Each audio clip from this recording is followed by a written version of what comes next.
Imagine the entire history of Earth squeezed into a single calendar year. 4.5 billion years, but instead of dragging on forever, we'll watch it like a year-long binge series. Spoiler alert. Humans show up at the very last second, so don't get too excited about your ancestors. January 1st. Earth is born. And by born, I mean a flaming, molten ball of death. The planet spends its early days getting hammered by asteroids. Basically, the worst New Year's hangover imaginable. Eventually, it cools down just enough for oceans to form, which is great, except you still wouldn't want to swim in them because they're full of lava, toxic gases, and the occasional meteorite. By February and March, the crust stabilizes. Earth finally stops acting like an exploding soup pot, and continents start forming. They look nothing like our maps today. Think random blobs rather than Italy shaped like a boot.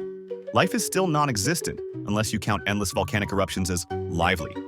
Then April rolls around and things get interesting. The first microbes appear. They're tiny, boring, and basically just wiggle around, but hey, it's life. And for the next several months, that's all you get. Billions of years of microscopic slime. If you were hoping for dinosaurs or trees, too bad. You're stuck with bacteria parties until further notice.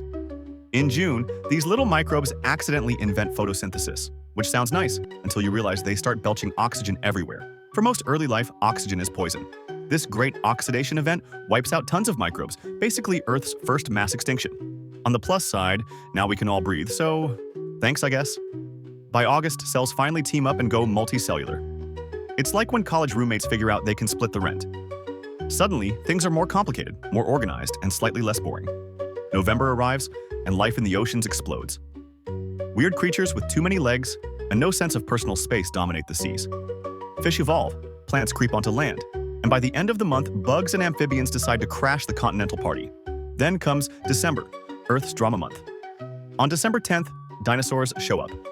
Finally, something cool. For 3 glorious weeks, they stomp around like they own the place because they kinda do.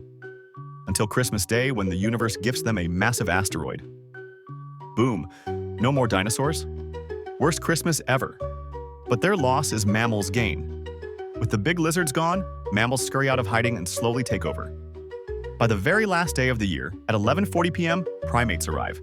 They're furry, they climb trees, and they have no idea they'll eventually invent TikTok. 2 minutes before midnight, the first Homo species show up, figuring out how to stand upright and whack things with rocks. 35 seconds before the end of the year, modern humans appear. And in the final 10 seconds, everything we call civilization happens. At 11:59:50, agriculture. At 11:59:58, cities and writing. And in literally the last second, everything else.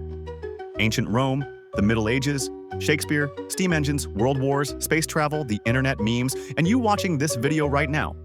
So if Earth's history were 1 year long, humanity is basically the person who shows up to the New Year's party right before midnight, eats all the snacks, sets the kitchen on fire, and then brags about running the place.